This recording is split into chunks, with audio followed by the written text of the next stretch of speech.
Hello viewers, platform of Bangladesh পরিবারের পক্ষ থেকে আপনাদের সবাইকে স্বাগত। আমার নাম ঋত্বিক মুরাল। আমি চট্টগ্রাম প্রকৌশল প্রযুক্তি বিশ্ববিদ্যালয়ের মেকানিক্স ডিপার্টমেন্টের একজন ছাত্র। আমি যে ক্লাসগুলো নিচ্ছিলাম মেনলি থিওরি অফ মেশিনের চ্যাপ্টার 23 লংলিটিউডাল অ্যান্ড ট্রান্সভার্স ভাইব্রেশন। তো আমরা এই চ্যাপ্টারের অনেকগুলো থিওরি সম্পর্কে জানলাম। এখন আমরা প্রথম দিকে কিছু যে থিওরিগুলো আমরা জানতে পারছি সেই থিওরিগুলোর উপর আমরা প্রথম দিকের এক্সারসাইজগুলো বুঝার চেষ্টা করব। তো থিওরি অফ মেশিন বুকের 916 পেজের প্রথম যে এক্সারসাইজটা আছে, বুক এক্সারসাইজ, সেটা হলো এক ক্যান্টিলিভার শাফট 50 মিলিমিটার ডায়ামিটার এবং 300 millimetre long has a disc of mass at 100 kg at its free end. The Young's modulus for the shaft material is 200 Gn per meter square. Determine the frequency of longitudinal and transverse vibration. তো আমরা প্রথমে লংলিটিউডিনাল transverse ভাইব্রেশনের জন্য frequency বের করব। Frequency of the longitudinal vibrations. তো আমরা থিওরিতে যে ফ্রিকোয়েন্সি অফ দ্য লংজিটুডাল ভাইব্রেশনের যে ফ্রিকোয়েন্সি সূত্র শিখছিলাম, সে F = 0.4985 into root over del. এটা কিভাবে আসছে আমরা থিওরি ক্লাসগুলো দেখলে অবশ্যই জেনে গেছি। তো এই F এর মান বের করতে হলে আমাদের প্রথমে জানতে হবে ডেল এর মান। তো ডেলটা ছিল আমার বিকৃতি। আমরা স্থিতিস্থাপক যে ধর্মগুলো মধ্যে পড়ে আসছিলাম পীড়ন বিকৃতি। তো ওখান থেকে আমরা একটা জিনিস জানি, সেটা হচ্ছে যে y হচ্ছে আমার stress divide by strain. That means পীড়ন ডিভাইড বাই বিকৃতি। এই জিনিসগুলো আমরা আগে থেকেই জানি, ইন্টার সিলেবাসে পড়ে আসছি। তো আমি বেসিক্যালি জানি যে স্ট্রেস W/A, আর স্ট্রেইন হচ্ছে যে দৈর্ঘ্যের পরিবর্তন ডিভাইড বাই আদি দৈর্ঘ্য। তো আদি দৈর্ঘ্য যদি তার L হয় আর দৈর্ঘ্যের পরিবর্তন যেটা আমরা ডেল স্ট্যাটিক ডিফ্লেকশন হিসেবে চিন্তা করি, ডেল y। তাহলে আমি এখান থেকে ডেলের মানটা যদি বের করতে চাই, ডেল আসে W, এটা যদি এখানে আসে একটু WL into y into a, যেটা ইয়ংস মডুলাস ইনটু a। তো এই সূত্র হচ্ছে আমার লংলিটিউডিনাল ভাইব্রেশনের জন্য স্ট্যাটিক ডিফ্লেকশনের মান দিয়ে দেবে। আমি যদি দেখি ডেল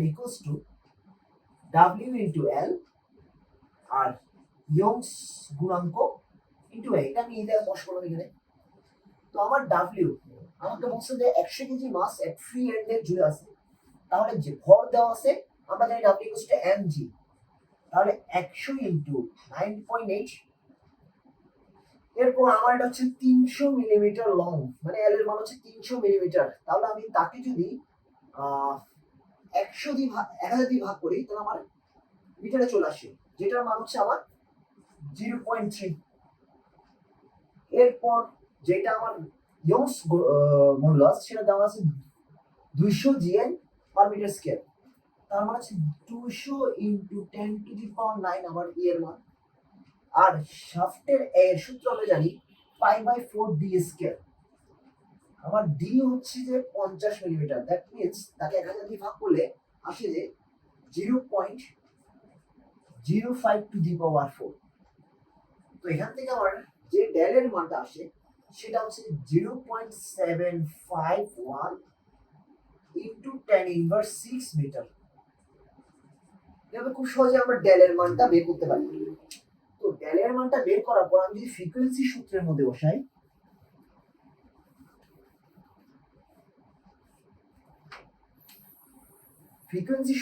বসাই, ডেল এর মান 0.4985 ইনটু রুট ওভার 0.751 ইনটু 10⁻6।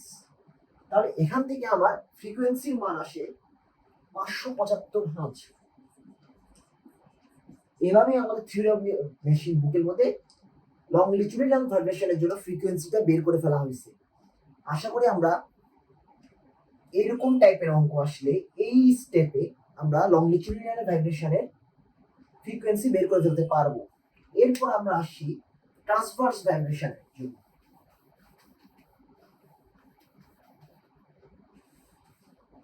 তো frequency of the transverse vibration,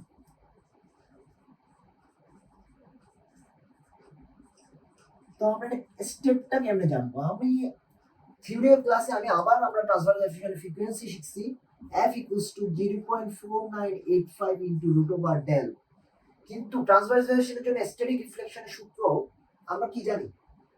del equals to w l q divided by 3 e i।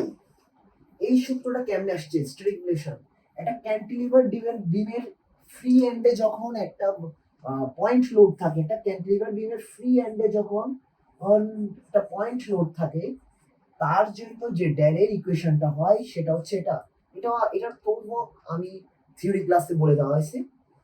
তো এখানে আমাদের প্রথমে জানতে হবে যে আই, ইনার্শিয়া অফ দ্য শ্যাফটের মান কত। আমি জানি যে I equals to pi by 64 into D to the power 4। তো এখানের মধ্যে আমার ডি এর মান হচ্ছে যে 0.05। তো এটা যে বসাই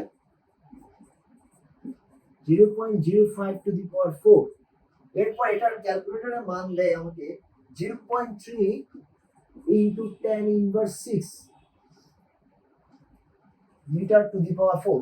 তো এই আই এর মান যখন আমি এখানে ডেল এর ইকুয়েশনে বসাই, ডেল এর জন্য আমার ইকুয়েশন আসে যে 100 ইন্টু 9.8 আমার ডাব্লিউ মান, 0.3 হচ্ছে যে আমার এল এর মান, 3 ইন্টু 200 ইন্টু 10 টু দি পাওয়ার 9 আমার হচ্ছে যে ইয়ংস মডুলাসের মান।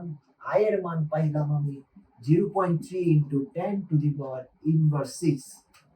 তো এখান থেকে আমার ক্যালকুলেটরের সব মান যখন আমি বসাই, তো আমার ডেল এর মান আসে 0.147 into 10 inverse 10 to the power inverse 3 metre. তো আমরা এভাবেই ট্রান্সভার্স ভাইব্রেশনের জন্য ডেল এর মানটা ইজিলি বের করতে পারি। তো ডেল এর মান বের হয়ে গেলে তো আমরা ফ্রিকোয়েন্সি সূত্র জানি। ফ্রিকোয়েন্সি সূত্র হচ্ছে f equals to 0.4985 divided by root over del। তো আমরা এখন ফ্রিকোয়েন্সি এভাবে f এর মানটা বের করা যায়, f equals to 0.4985 divided by root over 0.147 into 10 inverse 3। এখান থেকে আমার ফ্রিকোয়েন্সি যে মানটা আসে সেটা হচ্ছে আমার 41 হার্জ। এবারে আমরা ডেল এর মান বের করে তারপর ফ্রিকোয়েন্সি সূত্রে পুট করে আমরা লংলিটিউডিনাল এন্ড ট্রান্সভার্স ভাইব্রেশনের জন্য বের করে ফেলতে পারি ফ্রিকোয়েন্সিটা। এটা গেল আমার বইয়ের 23.1 নাম্বার এক্সাম্পলটা। এরপর আমরা 23.2 নাম্বার এক্সাম্পল আসবো। এক্সাম্পল 23.2 এর ম্যাথটার কোশ্চেনটা আমি বোর্ডে লিখছি, আমি এখন কোশ্চেনটা পড়বো আপনাদের উদ্দেশ্যে। A shaft of length 0.75 meter supported freely at the ends is carrying a body of mass 90 kg at 0.25 meter from one end. Find the natural frequency of the transverse vibration. Assume Young's modulus equals to 200 Gn per meter square and shaft diameter equals to 50 millimeter. তো আমরা যে 1 নম্বরের ম্যাথটা করলাম সেখানে আমাকে natural frequency of the transverse vibration বের করতে হয়েছিল। তো আমি যে তখন থেকে এই অঙ্ক থেকেই বুঝে গেলাম যে এফ এর সূত্রটা হচ্ছে আমার 0.4985 divide by root over del.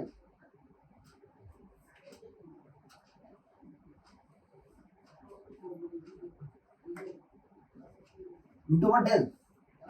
তো আগের অঙ্কের যে ম্যাথটা ছিল সেটার মধ্যে আমার একটা ক্যান্টিলিভার বিমের শেষ প্রান্তে একটা পয়েন্ট লোড ছিল, সেটার জন্য আমার যে স্ট্যাটিক ডিফ্লেকশনের সূত্র ছিল এটার তুলনায় ওইটার চেয়ে এখানের যে যে আমার যে শাফটটা আছে সেই শাফটটা হচ্ছে এরকম, যার পুরো দূরত্ব হচ্ছে 0.75 মিটার। আমাকে বলা হয়েছে 0.25 দূরত্বে একটা লোড আছে যেটা হচ্ছে আমার 90 কেজি।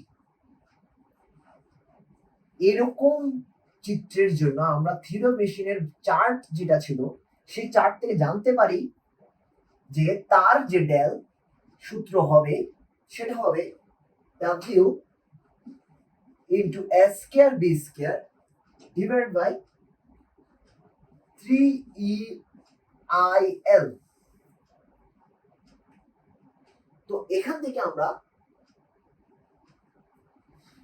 খুব ইজিলি তার ডেলটা বের করতে পারি, কারণ আমরা জানি W ইকুয়ালস টু হচ্ছে যে 90 into 9.8 S স্কয়ার হচ্ছে 0.25 হোল স্কয়ার ইনটু বি স্কয়ারের যে মানটা হচ্ছে আমার বি যখন বের করতে চাই, যেহেতু এই দূরত্বটাকে আমি এ চিন্তা করলাম, বিটা হবে শেষ এন্ড থেকে বাকি দূরত্বটা 0.75 থেকে যদি আমি 0.25 বিয়োগ করি তাহলে বাকি রইল আমার 0.5 হোল স্কয়ার।